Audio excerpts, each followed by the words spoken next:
सनातन वैदिक विश्व हिंदू धर्म सत्य प्रात्यक्षिक पुनर्जीवन। मी काशी विश्वेश्वर सरस्वती महाराज कलकी दत्तात्रय मंदिर शिरूर गोंडदी पाचवाडी येथून दिनांक 8/8/1960 पासून प्रचार करीत आहे. आपण विश्वक्रांती नवे ज्ञान आपण ऐका, सर्वात सांगत जा. दररोज संध्याकाळी 8 ते 8:15 पर्यंत किंवा जास्त वेळ असते. अवश्य लाभ घेणे. ओम वक्रतुंड महाकाय सूर्यकोटि समप्रभ निर्विघ्नं कुरु मे देव सर्वकार्येषु सर्वदा. सर्व देवांचा देव एकम सत. ओम सहस्रशीर्षा पुरुषः सहस्राक्षा सहस्रपद स भूमी विश्वतो वृत्ताय दशांगुलम. हा सत्य परमेश्वराचा आजचा आपलं 47 प्रवचन आहे. भगवान कलकी दत्त पूर्ण अवतार सांगे, सत्यदेव पाहू चला. तर सत्यदेव कोणचा आहे आणि खरा देव कोणचा आहे हे पाहायचे आपल्याला. आज त्याची काय उदाहरणं पाहणार आहे. ते पाहण्याकरता आपल्याला प्रथम काय करावं लागेल हे बघावं लागेल. ते वाचून बघू. काश्यप ऋषी देव ऋषी पवन सोम देवता गाय छंद चढदा स्वरा भो मंद्रया सोम धारया वृषा पवस्व देवयु अव्य दवार्यसु अस्मयु. तू देवगामी व बलशाली आहेस. हे तू म्हणजे सोमदेव, सोमरस आनंददायक धाराणी व तू रस देत राहा व अशुद्ध हो. आमच्याकडे धाव घेणारा तू लोकरीच्या गाळीतून गाळून जाऊन पवित्र शुद्ध हो. पूर्वी गाळणी नव्हती, त्यावेळेस मेंढीच्या लोकर आणायची मेंढराची आणि त्या लोकरीतून चाळण तयार करायची आणि हा रस गाळायचा. हा सोमरस म्हणजे नेमकं काय, आतापर्यंत जगाला सोमरसाचं रहस्य माहीत नाही. तर भगवान शंकराने मला सांगितलं, ऊसाचा रस हा 1 नंबर सोमरस, फळांचा रस, नारळाचं पाणी, आमरस हे सगळे सोमरस आहेत. आणि सोमवल्ली या नावाची वनस्पती म्हणजे नारळ. सगळ्या वेली एकत्र आलेल्या आहेत आणि त्याचं नारळ झाड बनलेलं आहे. ते नारळ सोमवल्ली वृक्ष. केळी सुद्धा सोमवल्ली नाही, नारळ सोमवल्ली, कारण त्याला वेली आहे सगळ्यांना. एकच झाड सोमवल्ली म्हणजे नारळ. ऊस हा सुद्धा सोमवल्लीत मोडतो, कारण त्याला सुद्धा सगळ्या शिरा आहेत उभ्या आणि वरून कवच आवरण आहे, चुट्टी आहेत. त्या दृष्टीने हा सोमवल्ली आहे. हा सोमवल्ली रस आपण जर सतत पेलो तर आपलं शरीर ईश्वर प्राप्ती करण्यासाठी योग्य होते. तर आपल्याला देवांना सुद्धा सोमरस पाहिला जातो. देव आणि मानव जवळ यावे त्या दृष्टीने सोमरस पाहिला जातो. आणि सोमरस प्यायल्यानंतर आपलं शरीर शुद्ध होतं, दृष्टी शुद्ध होते, तृतीय डोळा उघडतो, दिव्य दृष्टी प्राप्त होते. मग आपण देवदेवता पाहू शकतो. तर आपला आजचा विषय आहे सत्यदेव पाहू चला. सत्यदेव कोणता? आता सनातन धर्म, सनातन वैदिक विश्व हिंदू धर्म असं म्हटलं जातं. सनातनाचा अर्थ काय? परंपरा चालत आलेला आहे, पुढं पण चालत राहणार आहे, तो सनातन. पण याचा खरा अर्थ काय आहे? हे थोडक्यात सारांशरूपाचं नाव आहे. स म्हणजे सर्व, सहस्र शीर्षा सहस्राक्षा सहस्रपाद. ओम सहस्र शीर्षा पुरुषा सहस्राक्षा सहस्रपात स भूमी विश्ववृत्तादि दशांगुलम. आता याच्यामध्ये झालं सचा अक्षराचं एवढं मोठं वाक्य, एवढं मोठं देवाचं नाव सांगितलं.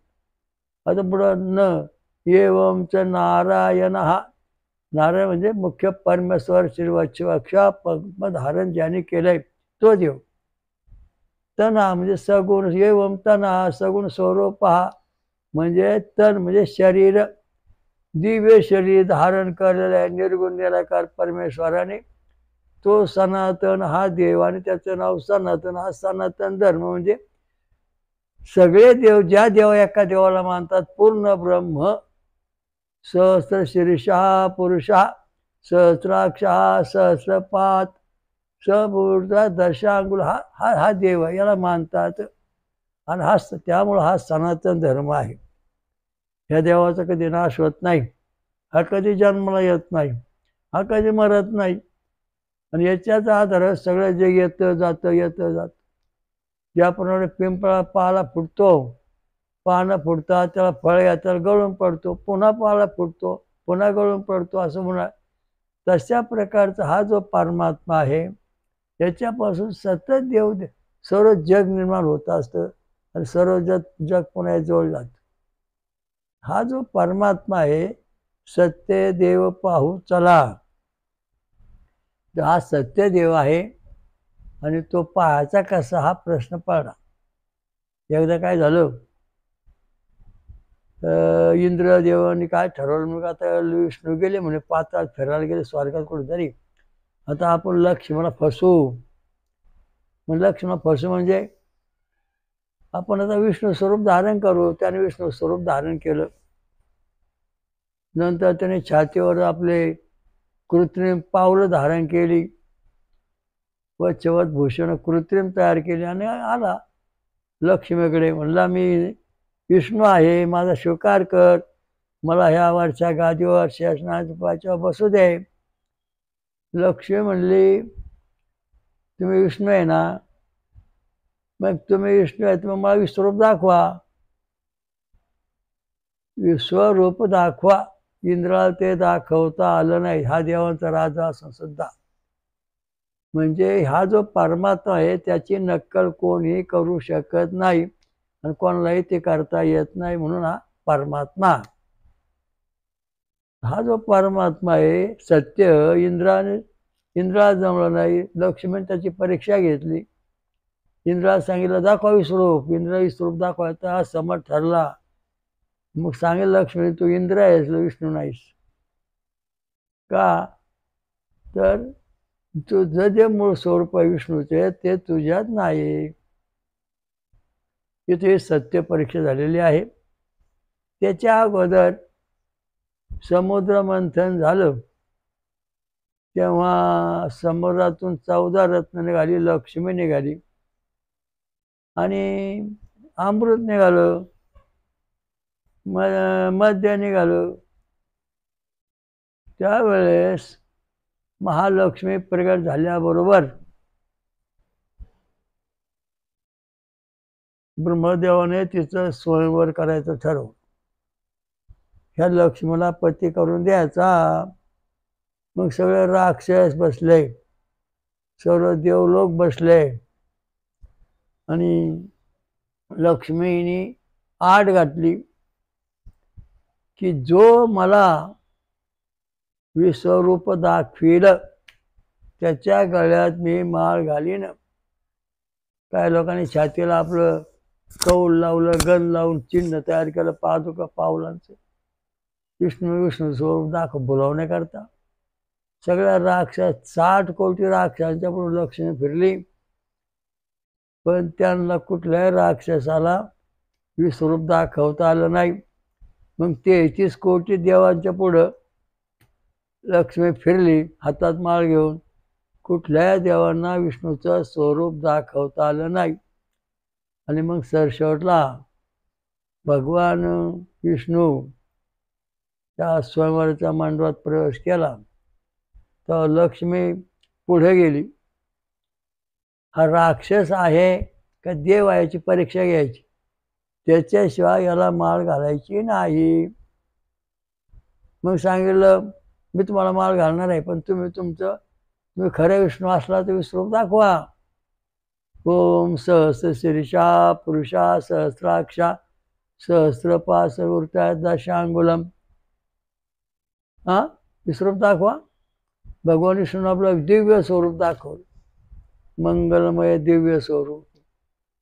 मग महालक्ष्मीने विष्णूच्या गळ्यात माळ घातली आणि त्याला वरलं. म्हणजे या ठिकाणी कुठल्या 33 कोटी देवांना विश्वरूप दाखवता आलं नाही, कुठल्या राक्षसांना विश्वरूप दाखवता आलं नाही, देवांचा राजा इंद्राला विश्वरूप दाखवलं नाही. हे फक्त विष्णू भगवान जो आदि नारायण वच्छक्षा भगवंत आहे, पद चिन्हन धारण केला, वच्छलांचन भूषण धारण केला, त्याने विश्वरूप दाखवलं. मग लक्ष्मीने त्या विष्णूला आपलं करून माळ घातली, वरलं, शर्यत जिंकली. मग पुढं देव आणि दानवांनी समुद्र कलश घेऊन पळायला, अमृत कलश घेऊन पळायला सुरुवात केली. मग त्यावेळेस तो अमृत कलश घेऊन पळत असताना भगवान विष्णूने मोहिनीचं रूप धारण केलं आणि त्या अमृत कलश आपल्याकडे घेतला आणि देवाने सांगितलं, बाई आधी मान देवांचा, मग मान राक्षसांचा. ते सगळ्याला मान्य झालं.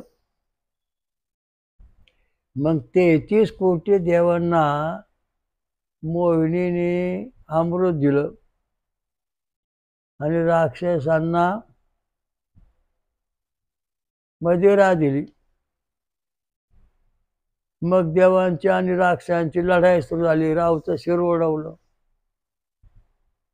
राव मला म्हणले, महाराज तुम्ही लय तपश्चर्या केली, पूर्वी जन्मात माझं शिर तुम्ही उडवलं होतं आणि आता तुम्ही मला जाळून टाकता. म्हणलं तसं नाही होणार, जो माझ्या बाजून राहीन त्याचं कल्याण करणार आहे आणि जो राहणार नाही त्याचं जळून जाईल. मग राहू आपल्या बाजून झाले ग्रह, तुम्ही सांगता तसं आपण कार्य करू. ते सांगायचा मुद्दा असा आहे की सत्यदेव जो आहे तो कुठल्या युगात जरी कुठल्या अवस्थेत आला तरी त्याला पूर्वी जन्मातले ज्या घटना आहेत त्या घटना जरी अवस्था असला त्या न सांगताना ज्यांना त्रास झाला ते भेटत असतात. मग त्या ठिकाणी राहून मग त्या ठिकाणी देव आणि राक्षसांची लढाई सुरू झाली. मग मोहिनीराजाने आपलं मूळ स्वरूप प्रगट केलं आणि विश्वरूप प्रगट केलं. विश्वरूप प्रगट झाल्यानंतर 33 कोटी देवांनी खऱ्या देवाला नमस्कार केला आणि राक्षसांनी नमस्कार करून आपलं युद्ध थांबवलं. अशा दृष्टीने हा जो सत्यदेव आहे हा कधी नष्ट होत नाही.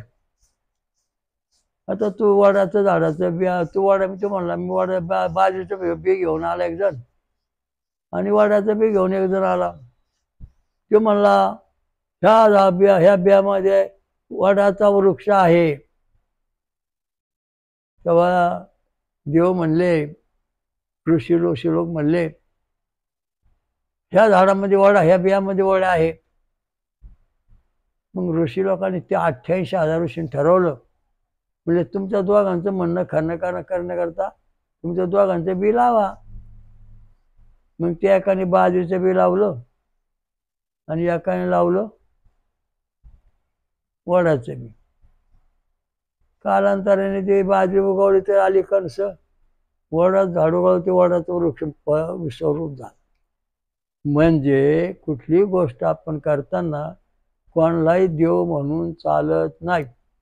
जो खरा देव आहे वच्छक्षा भगवंत, सहस्र शीर्षा पुरुषा सहस्रा सहपात समूर्ता दशांगुलम, त्याचे दर्शन करणे, त्याच्याकडे जाणे आवश्यक आहे. प्रजा जमले, म्हणले महाराज काय आता अंधार पडलाय. हो, मग आता उजाड करण्याकरता आम्ही आमचा प्रयत्न करतो. हे पगा सूर्य भरिणी कृतिका रोहिणी मृगाद्रा पुनर्ष पुष्वाश्ला मघा पूर्वा उत्तरा हस्त चित्रा स्वाती षडा अनुराधा ज्येष्ठा मूळ पूर्व षडा उत्तरा षडा श्रवण धनिष्ठा पूर्वाषाढ अशा दृष्टीने जी 27 नक्षत्र आहेत प्रत्येकाने निवडली. कोणी अश्विन नक्षत्राचं चांदण्या मोजू लागलं, कोणी पुष्य नक्षत्राचं, कोणी हस्त नक्षत्राचं. आता उजळण, आता उजळण. कोणी चंद्राची भक्ती करायला, आता उजळण, आता उजळण. परंतु रात्र काही संपली नाही ना अंधार काय मिटला नाही. तशा दृष्टीने जेव्हा सूर्य उगवला तो अंधाराचा नाश झाला. याचा अर्थ असा आहे की तुम्ही जे आता भक्ती करताय, सटवाय मावलय अमुक देव धर्म सटवार फटवार बसवा, काय धरतात त्यांना. हा आमचं चांगलं करीन, हा आमचं कल्याण करीन, हा आमचं का कोणी तुमचं कल्याण करणार नाही, तुमचं अज्ञान कोणी घालवणार नाही. कारण का हे जी 27 नक्षर हवेत जे आहेत त्याचं एक एक जण भक्त करत असताना पुढं उज्ज्वल पडणं अंधारे नष्ट झाला नाही. चंद्राची भक्ती करायला तर चंद्राचा परप्रकाश थोडा पप्प्यातून अंधार रात्र संपली नाही, लख प्रकाश पडला नाही. तशी तुमची आताची ही जी भक्ती आहे ही भक्ती तुकड बाबू तुकड्याची भक्ती, तुकडे तुकडे. कारण खऱ्या देवाची भक्ती तुम्ही करीतच नाहीत म्हणून तुमचा प्रश्न सुटत नाही, तुमचा अज्ञान हटत नाही ना अंधार मिटत नाही. हे सगळे मिटवायचं असेल तर सत्यदेवाकडे चला. मग आता ऋषी म्हणाले, आतऋषी म्हणाले, हे बघा ही सगळ्यात चांदणं तारांगण काय अंधार हटू शकत नाहीत. जेव्हा सूर्य उगवल तेव्हा अंधार संपेल. मग सूर्य उगवल्यानंतर सगळा अंधार संपला. तशा प्रकारचा जो वक्षवक्षा भगवंत परमात्मा आहे त्याची भक्ती केल्याशिवाय आपल्याला सूर्यासारखा प्रकाश पडणार नाही. याचा गणपती, याचा ब्रह्मदेव, याचा विष्णू आणि सगळे जे ते मसबा मावळा अमुक सटार फटार महाराज किती गोळा केले त्याचा तपास लागत नाही. हा महाराज ह्या देवाचा अवतार, तो महाराज त्या देवाचा अवतार. अरे तुम्ही अवतार घरून घरून मेला, तुमचा विकास झाला, तुम्ही चमत्कार दाखवून अवतार घेतले तरी तुम्हाला अंधार संपवता आला नाही, अज्ञान संपवता आला नाही. आणि मग खऱ्या देवाची वाट पाहत बसले लोक खरा देव पाहायला. तर हे मोठे सगळे महाराजांचे मठ बांधले, ह्या गावात मठ, त्या गावात मठ, त्या गावात केंद्र, ह्या गावात केंद्र. आमचा अंधार संपन, आमचं अज्ञान संपन, आम्हाला आता सुख शांती मिळेल, आमचं आता कल्याण होईल.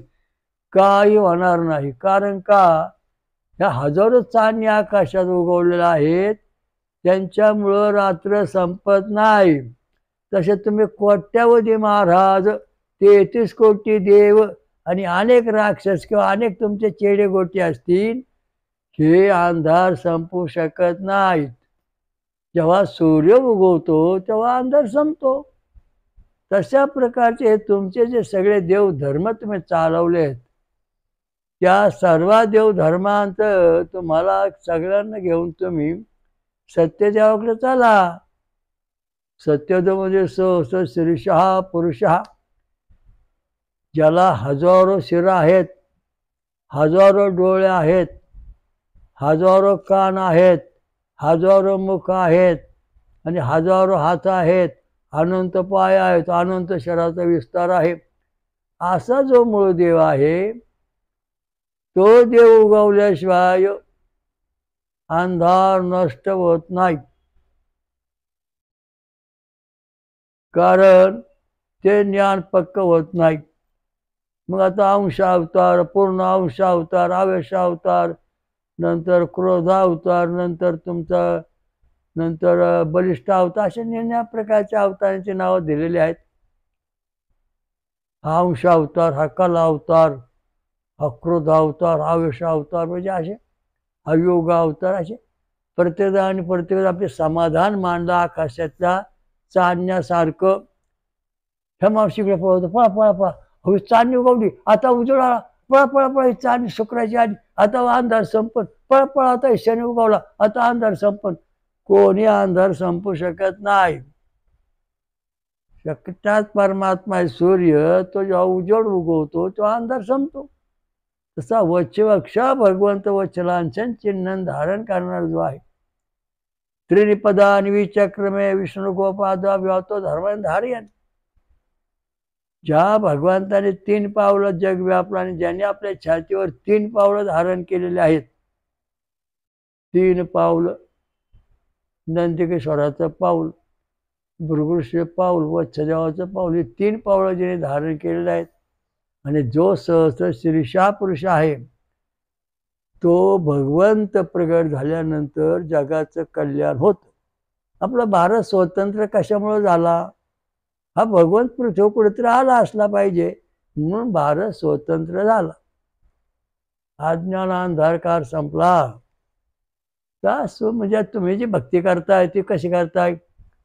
शुक्र देवा आता उजेड होऊन दे, हे गुरुदेवा आता उजेड होऊ दे, हे मंगळ देवा आता उजेड होऊ दे, हे अश्विनी, हे भरणी, हे कृतिका तुम्ही प्रकाश करा, हे सगळा अंधार हटवा.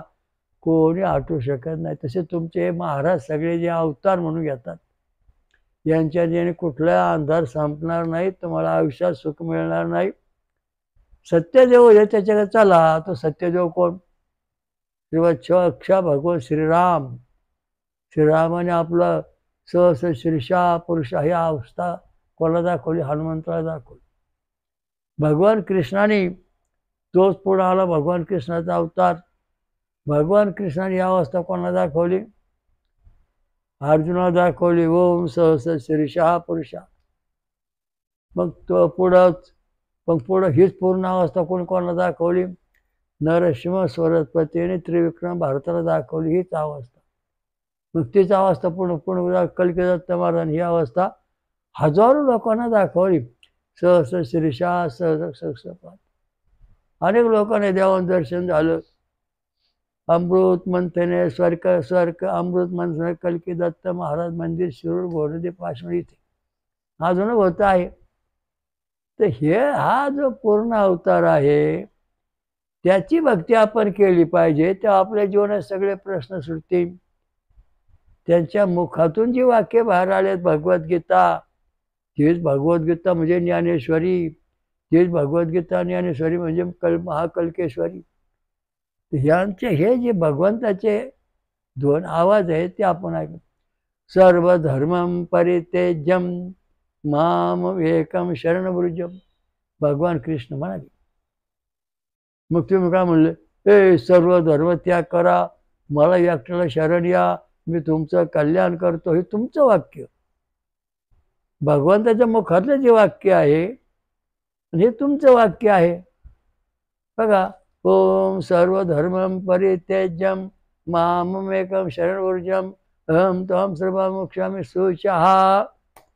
हे सर्व धर्म त्याग करा, मला एकट्या शरण या, मी तुमचं सगळं योगक्षम चालवितो आणि तुमचं कल्याण करतो. बघा, त्या दोन्ही वाक्यामध्ये किती फरक आहे, जमीन आसमान. सर्व धर्म परित्यज्यम. भगवान कृष्ण म्हणाले, वच्छवक्षा भगवंत, तू परमात्मा, त्याची सेवा करा. आणि तो अवतार म्हणजे कोणी कोणाला सांगतो आले हा अवतार बरं का, कृष्ण अवतार, हा रामाचा अवतार आहे. मी कोणाला अवतार मानू शकत नाही, कारण चिन्हच नाही ना. तुम्ही गावात गेले, 1-2 नोटांनी 2-2 हजाराच्या, म्हणजे शेठजी काय त्या 4,000 रुपयाचा आम्हाला मटेरियल पाहिजे भांडायला. शेठजी म्हणला, ही 2,000ची नोट चालते, याच्यावर शिक्का आहे, सही आहे गव्हर्नमेंटची. या 2,000 नोटावर सही नाही, शिक्का नाही, त्यामुळे मी तुम्हाला, याच्यावर राजमुद्रा नाही, त्यामुळे या 2,000चं मी तुम्हाला काय देऊ शकत नाही. तसे तुमचे जे सगळे महाराजांचे भक्त आहेत, महाराजांचे भक्त, निर्णय संप्रदाय जे आहेत, ते मुख्य देवाला सोडून स्वतःला अवतार म्हणून घेणारे जे आहेत, त्यांची ह्या खोट्या नोटासारखी अवस्था आहे. कारण त्यांना जरी नोट दिसासारखी असली तरी तिला गव्हर्नमेंटचा शिक्का म्हणजे वच्छलांछन चिन्ह, सही नाही, राजमुद्रा नाही, 3 सिंहाची राजमुद्रा त्या नोटवर नाही, त्यामुळे तिला किंमत नाही. सही गव्हर्नमेंटची लागते, त्याच्यावर सही लागते सरकार. ती सही ज्याची असत ती नोट चालते, बाकीची नोट चालत नाही. ज्ञानेश्वर सर्व चांबड्याचा तुकडा आहे ना, त्याच्यावर राजमुद्रा असली की तुला किंमत येणार. सगळ्या चांबड्यांना किंमत येत नाही, तसे सगळे जे महाराज येत नाही यांना किंमत नाही. तर सगळ्या महाराजांनी एका देवाची भक्ती करायची. ओम सहस्र शीर्षा, तेव्हा ते पूर्ण होतील, तसे पूर्ण होणारच नाही. तुकारामासारखे एकनिष्ठ झाले ते महाराज झाले, त्यांना त्या परमेश्वराची शक्ती मिळाली. ज्ञानेश्वर महाराज त्या महाराजांनी शक्तीमुळे शक्ती आले. अशा दृष्टीने जे महान संत आहेत त्याला शक्ती मिळालेली आहे. परंतु जे चमत्कार दाखवतात किंवा काय दाखवतात त्यांना कोणती शक्ती त्यांनी विचार करायची. आपण त्याबद्दल काय बोलू शकत नाही. ज्याने त्याने आपण समजायचं का आपण आता काय चुकलो, कोणत्या रस्त्याने चाललो, सत्य देवाकडे चाललो का असत्य देवाकडे चाललो. ह्या चांदण्या ज्या आहेत ना या सत्य आहेत, खरा अंधार नष्ट करीत नाही.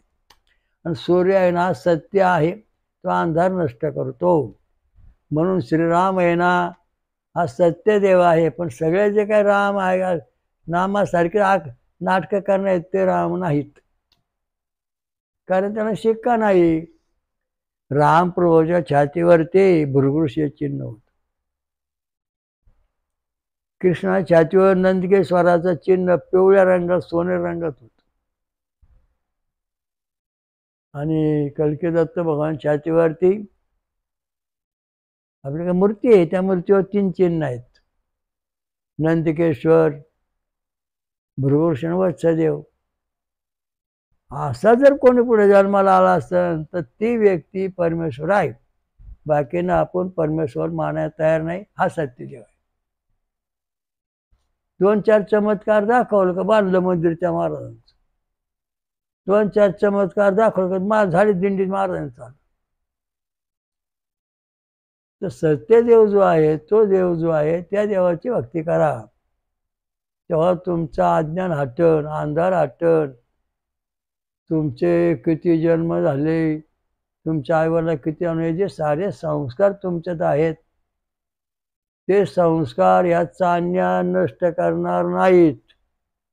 जेव्हा सूर्य उगवतो तेव्हा तुमचे संस्कार वाईट संस्कार नष्ट होऊन तुम्हाला प्रकाश मिळेल. तेव्हा तुम्ही परमेश्वर सूर्याला पाहू शकता. सत्यदेव, सत्यदेवाकडे चला.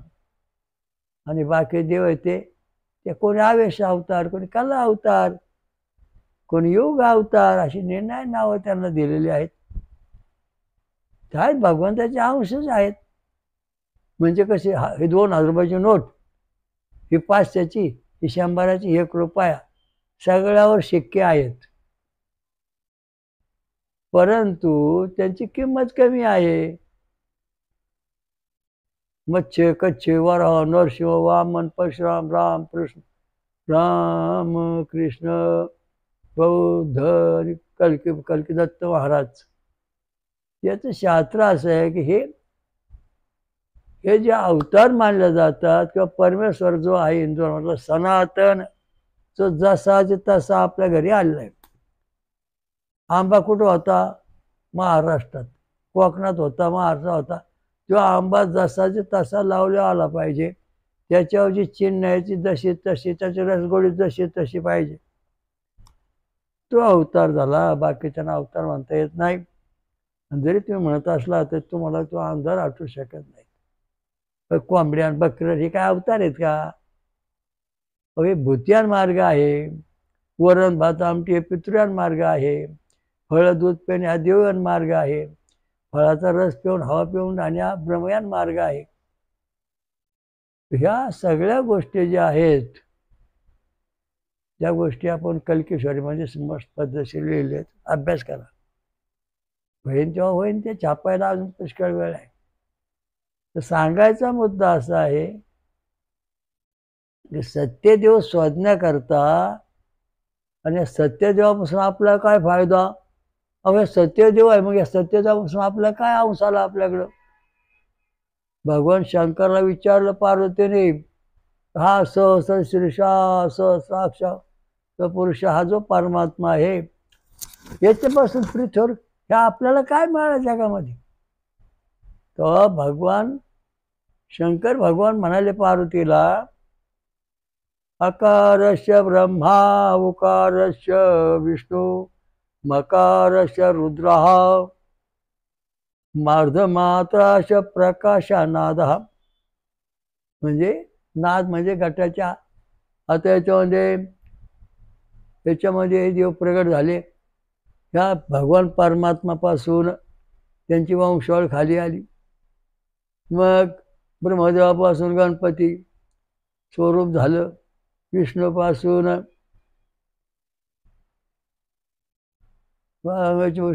विष्णू स्वरूप झालं. म्हणजे आकारापासून गणपती स्वरूप झालं.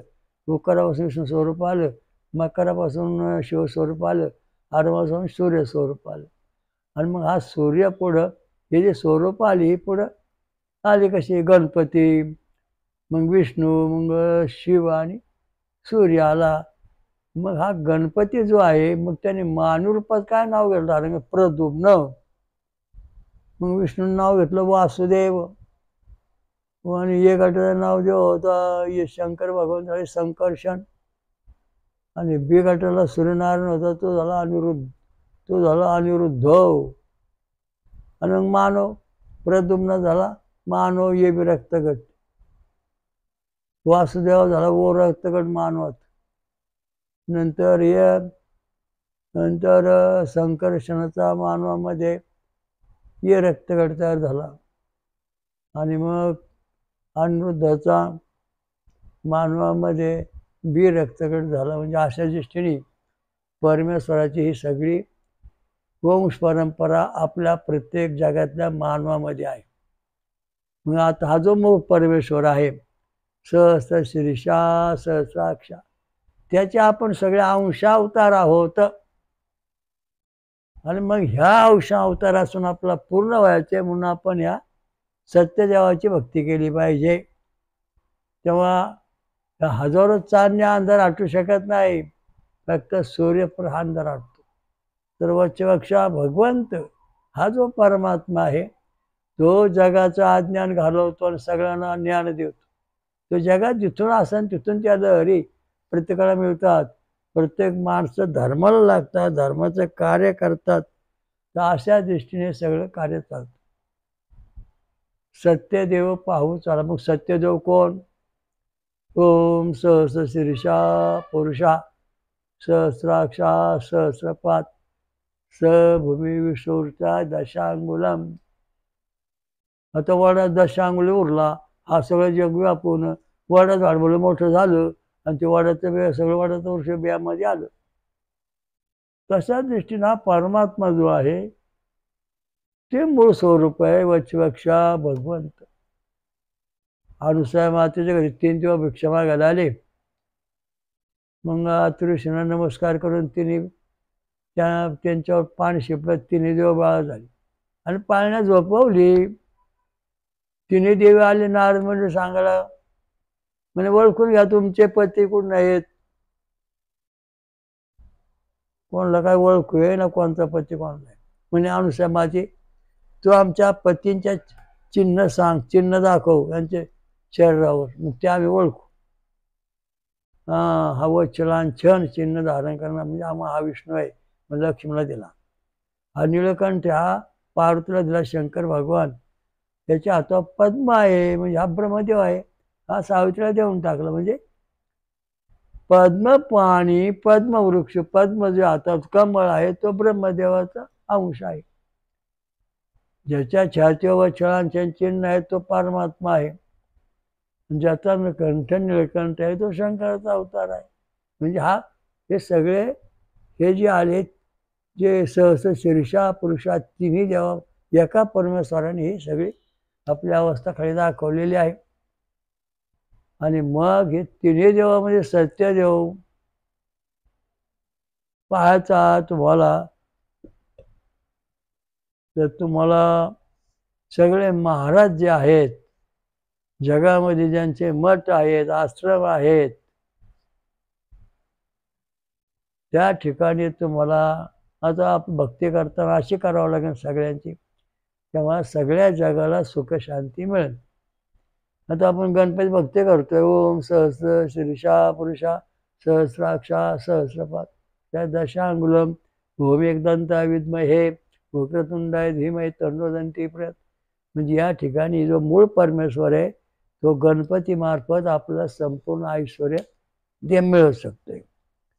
आता या ठिकाणी जो विष्णू भगवान याची मूळ सगळी अवस्था आपल्याला प्राप्त करून घ्यायची. मग ओम सहस्र शीर्षा पुरुषा सहस्राक्षा सहस्रपाद सुवृत्या दशांगुलम ओम नारायणा विद्महे वासुदेवाय धीमहि तन्नो विष्णू प्रचोदयात. म्हणजे भगवान परमात्माचे विष्णू स्वरूपात भक्ती करताना हा मंत्र म्हटल्यानंतर 100% मूळ देवाची शक्ती आपल्याला मिळाली. मग आला पुढं शंकर भगवान ओम सहस्र शीर्षा पुरुषा सहस्राक्षा शिवासमूर्त्या दशांगुलम ओम तत्पुरुषा विद्महे महादेवाय धीमहि तन्नो रुद्र प्रचोदयात. असं जेव्हा आपण म्हणू तेव्हा मूळ स्वरूप जे आहे ते सगळं स्वरूपाची शक्ती भगवान शंकराच्या मार्फत आपल्याला मिळत आहे. मग पुढाला सूर्यनारायण. मग सहस्र शीर्षा पुरुषा सहस्राक्षा सहस्रपाद सहभूषूर्त्या दशांगुलम ओम सूर्यनारायण विद्महे भास्कराय धीमहि तन्नो सूर्य प्रचोदयात. तेव्हा बी रक्तगटाच्या माणसाला ही शक्ती मिळाली. ये बीला गणपतीकडून, विष्णूला ओ कडून, आणि येला शंकराकडून, आणि बीला सूर्यनारायणाकडून ही शक्ती प्राप्त झाली. म्हणजे कुठल्याही माणसामध्ये कमीपणा नाही. भक्ती करताना सगळे जे महाराजांचे मठ आपले त्या सगळ्या महाराजांच्या, आता उदाहरणार्थ ज्ञानेश्वर महाराज घेऊ. ओम सहस्र शीर्षा पुरुषा सहस्राक्षा सहस्रपाद सहभूमिवृत्या दशांगुलम ओम ज्ञानेश्वराय विद्महे वासुदेवाय धीमहि तन्नो विष्णू प्रचोदयात. आपण असं मंत्र म्हणू तेव्हा ज्ञानेश्वराचं मूळ स्वरूप जे आहे आदिनारायणची शक्ती आपल्याला प्राप्त होते. अशा प्रत्येक देवाची भक्ती करायची. मग यज्ञाचा प्रश्न आला तर कोणतरी ऐकतंय देवीचं कसं काय करायचं. मग देवी तशा त्रास आहे. ओम सहस्र शीर्षा पुरुषा सहस्राक्षा सहस्रपाद समृत्या दशांगुलम ओम सर्वमंगल मांगल्ये शिवे सर्वार्थ साधिके शरणे त्र्यंबके गौरे नारायणी नमस्तुते. अशी देवीची भक्ती केल्यानंतर ही जी जगदंबा आहे महापंचसागरेश्वरी ओम ओम सहस्र शीर्षा सहस्रपाद समृत्या दशांगुलम ओम महापंचसागरे विद्महे महादेवी धीमहि तन्नो दुर्गा प्रचोदयात. असं आपण म्हणू तेव्हा आपल्याला देवी शक्ती प्राप्त होईल. तशी होणार नाही. कारण आपण जी भक्ती करतो ती अर्धवट भक्ती करतो. चांदण्या चांदण्या चांदण्या चांदण्या हटो चांदण्या हटो अंधार हटो हटत नाही. सूर्यगोळ अंधार प्रकाश अंधार जातो. तसा हा ज्ञानाचा मोठा सूर्य जो आहे सहस्र शीर्षचा पूर्ण ब्रह्म ते आपल्याला मिळवण्याकरता आपल्याला भक्ती करताना रक्तगटाप्रमाणे भक्ती करताना नंतर तुम्ही देवाची भक्ती करणं अशा दृष्टीने सगळं करायला पाहिजे. गणपती महादेव देवी सूर्यनारायण विष्णू हे पंचायत नाहीत. हे पाचही देव आपल्या घरी मानले जातात. तेव्हा पाचही देवांची भक्ती करताना आपल्याला सहस्र शीर्षा पुरुषा हे आपलं पहिलं म्हणावं लागेल. मग खाली आपण देवाची भक्ती करून ते नाव म्हणावं लागेल. तेव्हा आपलं 100% रिद्धी सिद्धी ऐश्वर्य आपल्यामध्ये उमनेपणा कधी राहणार नाही. तेव्हा आपण परिपूर्ण होऊ. पूर्णात पूर्ण उच्चते. पूर्णात पूर्णपासून पूर्ण तयार होतं आणि पुन्हा पूर्णामध्ये राहतं. अशा दृष्टीने आपली शक्ती तयार होते. म्हणून अशी भक्ती करणे अत्यंत आवश्यक आहे. तेव्हा आजचा विषय होता भगवान कल्की दत्त पूर्ण अवतार सांगे चला सत्यदेव पाहू चला. ओम श्री रामलिंगाय महाराज की जय। हयग्रीव घोरनदी गंगा मैया की जय।